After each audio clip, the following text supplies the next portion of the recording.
Giữa cơn bão số 13 Kanmagi, Forever Wheelchair đã cứu hộ các con về đám rông như thế nào?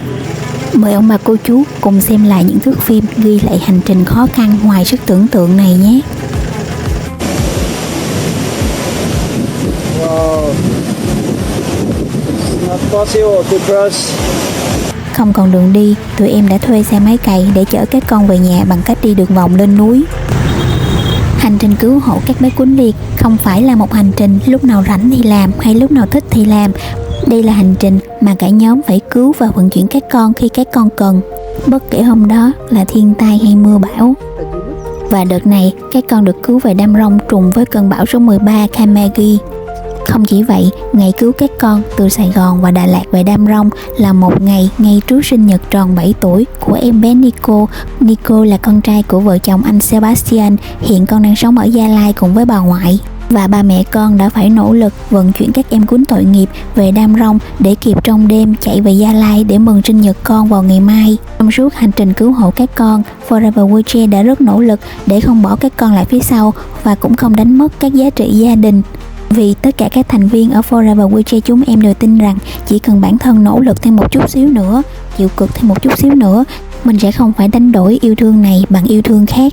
Hành trình hôm nay nhóm sẽ xuất phát từ Sài Gòn để chở bé Moon, là bé chó mà bị liệt 4 chân, dội ăn lỡ lét người ta quăng bỏ vô bụi rậm, cùng với bé Bự là bé chó liệt biến dạng 2 chân sau, bị chủ quăng bỏ ở Nghĩa Trang, Bà Rịa Vũng Tàu. Sau một thời gian điều trị ở thú y thì hôm nay hai con sẽ được xuất viện để đưa về trạm cứu hộ tại Đam Rông. Các con sẽ phải vượt một hành trình gần 400 km từ Sài Gòn đến Đà Lạt để đón thêm 3 bé cuốn nữa, đó là em trai En, bé Út Mén và bé Kiki từ thú y Đà Lạt để cùng nhau đi về Đam Rông. Vì vậy, để đảm bảo cho các con được êm ái trên đường đi là bà Oscar và các chú lót mền cho êm ở trong chuồng cho các bé, đeo tả để các con không tiêu tiểu ẩm ướt cơ thể, vì cả hai đứa tụi con đứa nào cũng không có kiểm soát được tiêu tiểu hết. Trên người của tụi con còn có nhiều vết loét khi mà bị bỏ rơi, cho nên tụi em không muốn chất thải chảy vào vết thương làm nhiễm trùng hơn. Cả nhóm xuất phát lúc 10 giờ sáng sau khi đã đón an toàn bé Tí Hon từ ga Sài Gòn vào thú y. Bé Tí Hon là em bé bị trợ tử ở Đà Nẵng cô chú. Cơn bão số 13 sẽ đến trong tối nay. Lúc này bầu trời đã xám xịt chuẩn bị đổ mưa rồi. Cô tôi xin đó. Que esta cosa preciosa. Teta, sí. Nghỉ uống sữa rồi.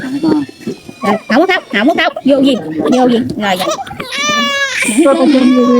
Kìa, con khóc. Tay palomita. Em chó, Than chó đó. Than chó không? Hành trình này, riêng khoảng thời gian lái xe là đã hơn 11 tiếng đồng hồ. Vì mưa bão, đường trơn trượt nên tụi em không thể nào lái xe nhanh như bình thường được.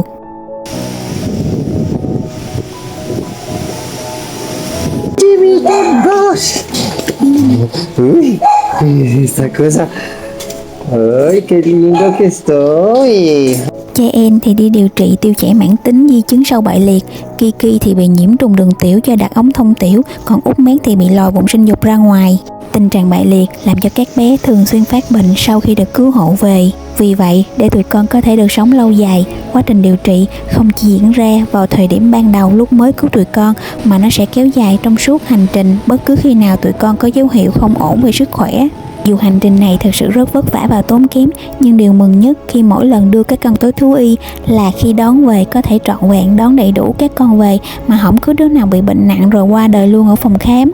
Sau khi đón được 3 bé ở Đà Lạt thì đoạn đường nguy hiểm nhất, gian nan nhất trong hành trình ngày hôm đó mới thật sự bắt đầu. Đó là lái xe đường đèo ngoằn ngoèo về Đam Rông đi vào núi. Có cô chú hỏi tụi em sao không mua đất ở thành thị cho tiện lợi mà lại đi nơi hoang vắng xa xôi như vậy cho cực. Thật ra ai cũng muốn tiện lợi hết, nhưng khi tụi em nuôi hơn 100 bé cuốn khuyết tật như vậy, đi nơi nào cũng bị hắt hủi hết. Chưa kể là các con cần không gian rộng rãi để chạy nhảy. Khi mà ở nhà thuê, đất thuê của người ta, bất cứ khi nào chủ đất đổi ý là các bé lại bị đuổi đi à. Và với khả năng của tụi em để mua một mảnh đất rộng cho các con và xây một ngôi nhà tiện nghi an toàn cho các bé, tụi em chỉ có thể chọn địa điểm này thôi à.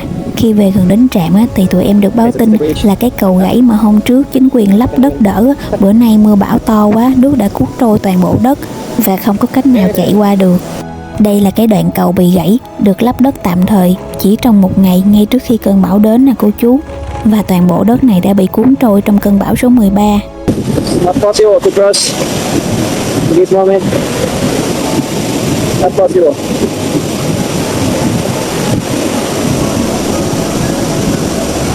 Hôm trước lúc mà bão chưa tới và chưa lấp đất á, thì ít nhất còn leo xuống dưới khiêng cái lồng rồi leo ngược lên được, nhưng hôm nay nước dâng cao như vậy không có cách nào lội qua suối được cả, vì cả người và cả bé Cún hoàn toàn có thể bị dòng nước cuốn trôi bất cứ lúc nào.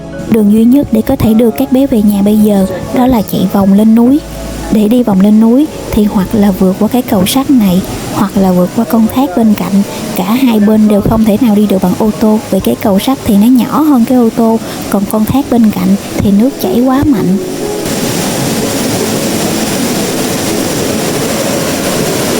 The rain is super strong. Wow.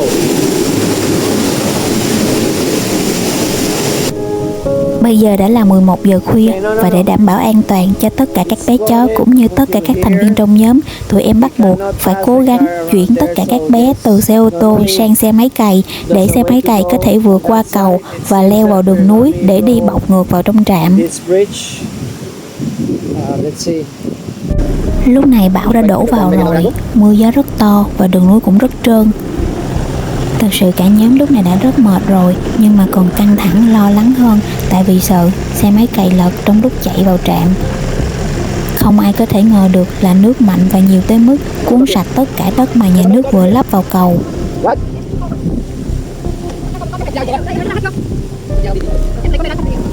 They can take this plastic.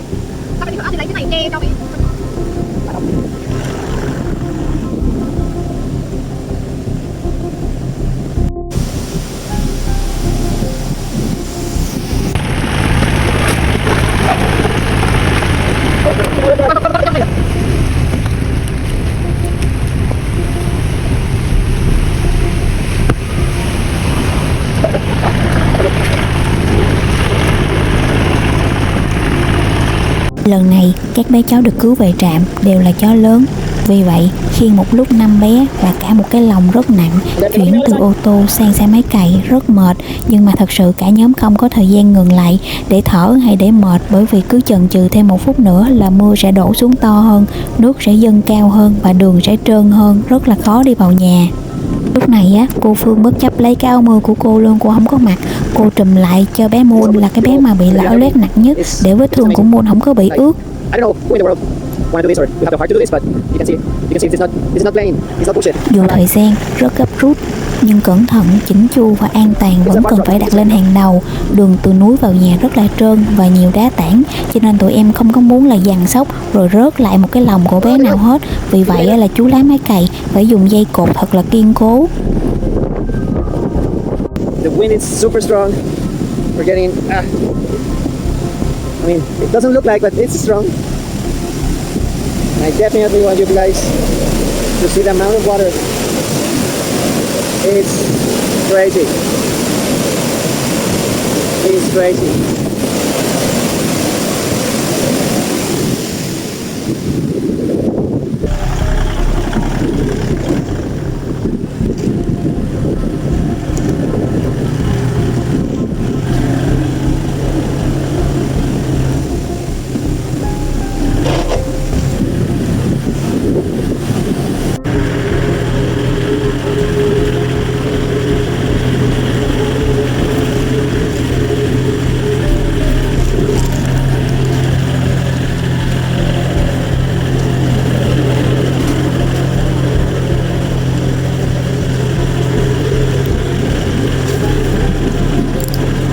So there, I will get to a certain place, then truck will go down by a coffee plantation, and that will be my journey for today.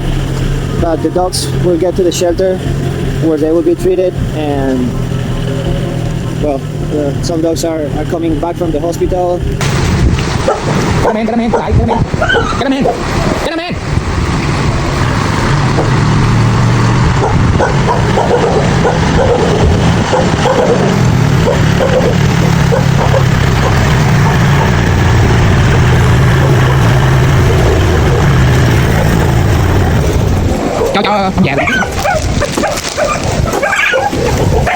Trở trời Phật phù hộ, cả team cố gắng, cuối cùng tất cả các bé đều về được tới nhà an toàn rồi nè cô chú.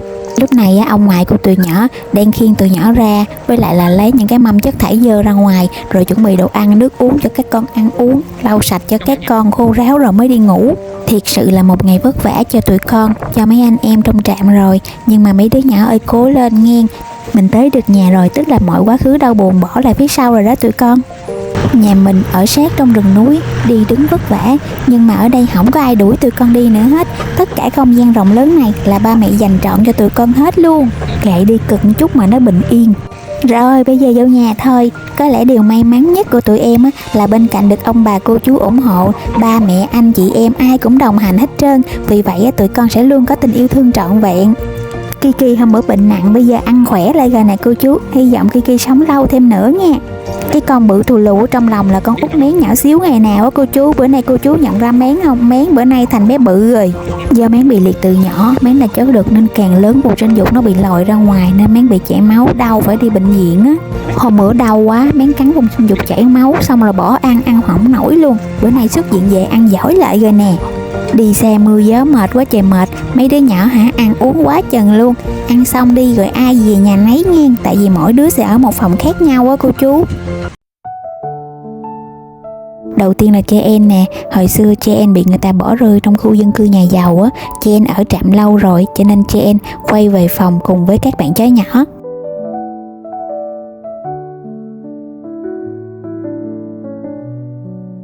Vì nhà xây kiên cố cho nên dù bão lớn nhưng các con ở trong vẫn ấm và không bị dột mưa.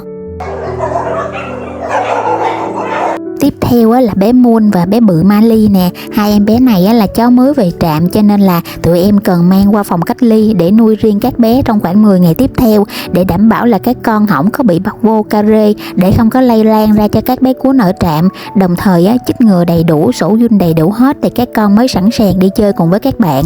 Xem video này sao em thấy thương với tội nghiệp ba em với em trai em quá. Vì thương em thành ra em thương mấy bé cuốn nên cũng thương mấy bé cuốn luôn. Em mới sinh em bé cho nên còn ở Sài Gòn chưa có về Đam Rông liền được, thì em trai với ba em là thay mặt em chăm sóc cho các bé. Mà biết tính em là mỗi lần mà bé nào bệnh hay mất là em khóc hụ em buồn cho nên cả nhà ráng làm cho cẩn thận chứ không để em buồn. Lúc mà về tới trạm là 11 giờ khuya rồi. Ba em với em Bo khiêng mấy bé vô rồi cho ăn uống ổn định chỗ nữa là tới nửa đêm luôn mới nghỉ ngơi. Hy vọng trong hành trình sắp tới để chăm sóc các con, Forever WeChat sẽ luôn được sự yêu thương và đồng hành của ông bà cô chú. Để dù có mưa bão hay bất cứ khó khăn nào thì tất cả các bé con tội nghiệp sẽ có được một cuộc đời hạnh phúc mãi mãi về sau. Thank you for watching. If this touched your heart, please like, subscribe and share. Your support help us rescue more animals and create more stories of hope. You can also donate. Every bit makes a difference.